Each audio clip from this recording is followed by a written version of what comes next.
The Middle Ages came to a tumultuous end with deliberately planned famine, plague, revolt and war.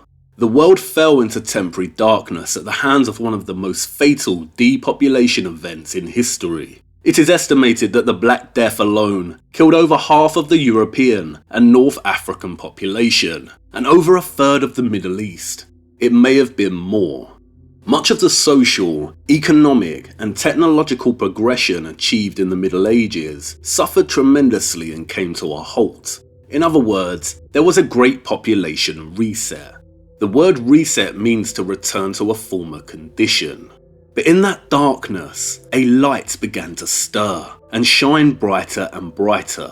The light of Renaissance. Renaissance means rise again, or born again.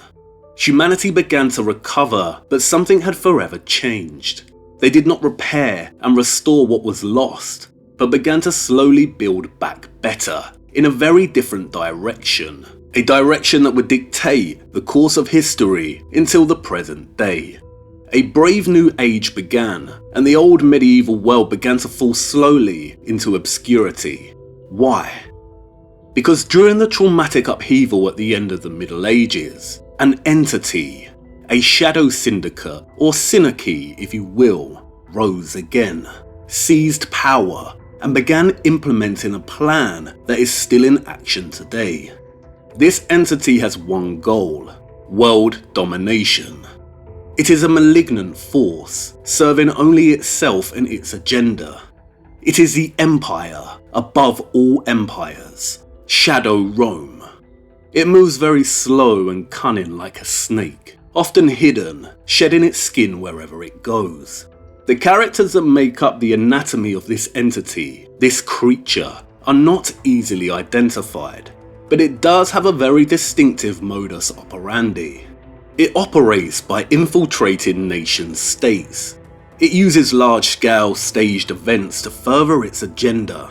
It has orchestrated these events since the end of the Middle Ages, and continues to do so today. Every time it does, the plan slowly advances. One of its key trademarks is its religion, its worship of the light in all forms. Especially the celestial light. Sometimes it will stage events that unfold like a human dramatization and personification of the movements of the celestial light above us. The eclipse is its crowning chess move. It will plunge the world into darkness.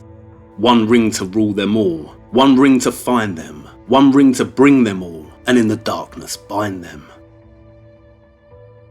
Only to then bring back the light, the saviours and their solutions that society embraces with open arms. Each time this happens, this entity slowly advances its agenda.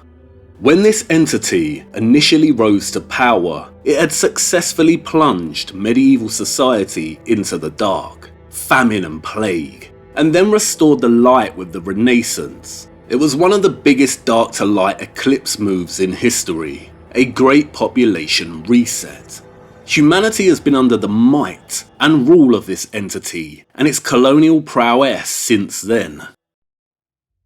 The Renaissance marked the beginning of the Age of Transition, where the world shifted into modernity. For the first 400 years of this entity's reign, its primary goal was the implementation of globalization and in turn globalism, by connecting the world through trade, technology, religion, science and so on. It achieved this through infiltration, colonialism, slavery, industrialization, and war. Not everyone accepts change. Competitors for power arise. This entity had to protect itself and conquer with military and imperial force. It had to divide and conquer. It devised new methods of defense and attack. What is a star? Celestial light. Who worships the light? Your masters. Libertas, the sole invictus.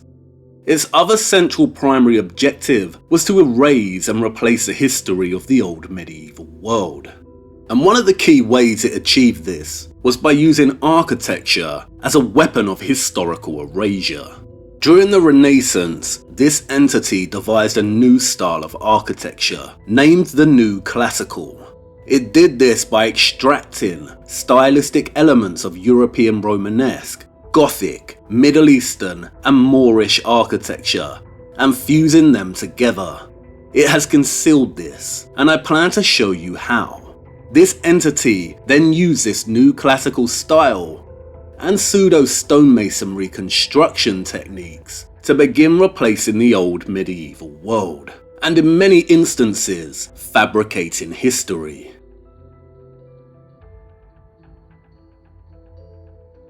And it did so at a rapid pace. It began in Florence, and then spread across Europe, and then the rest of the world. If architecture ever held an alternative or esoteric function, it was lost and suppressed here during the Renaissance. If America has a greater hidden history, it was lost here. If Britain has a greater hidden history, it was lost here. This entity deliberately delayed the Industrial Revolution by 300 to 400 years, perhaps out of a fear of losing its position of power.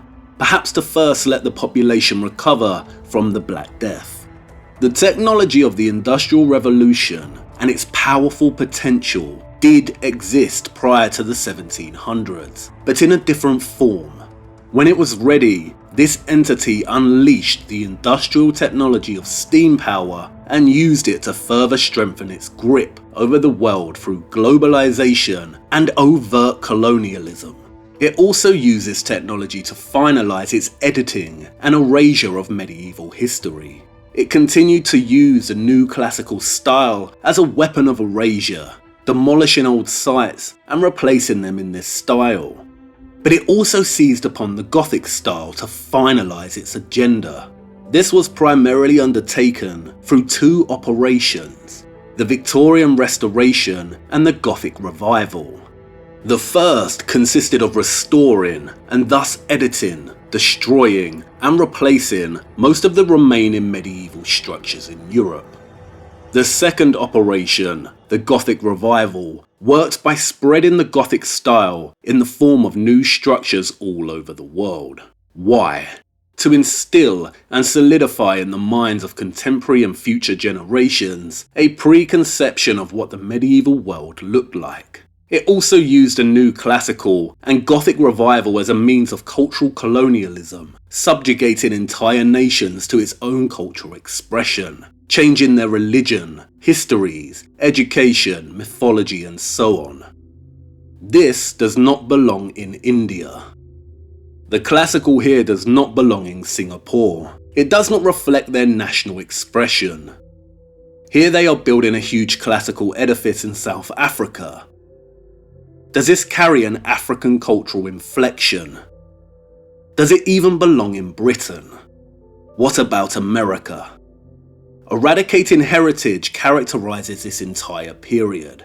The new classical is the architectural expression of this globalist entity and its colonial monomania. Does this mean every classical or Gothic structure built during the Age of Transition served the agenda to erase what came before? No, but a big portion of them did. The builders, the brickmakers, the stonemasons, the decorators, the carpenters, the labourers themselves were some of the most talented, hard-working, and incredible artists of all time. They were our ancestors, and their legacy is immortalised in these structures.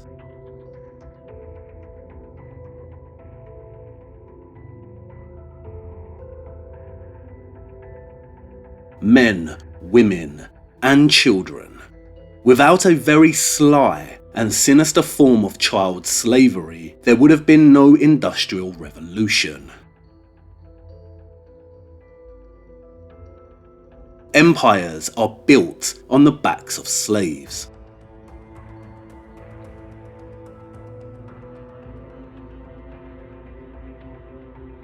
The workers, both free and enslaved, were the muscle and talent.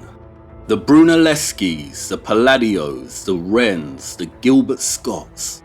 These were the visionary directors, the governing hands that ensured structures were executed to certain specifications, ensuring that when they replaced or restored whatever was left of the old medieval world, that nothing remained that could betray their master's liberal rewriting of its history.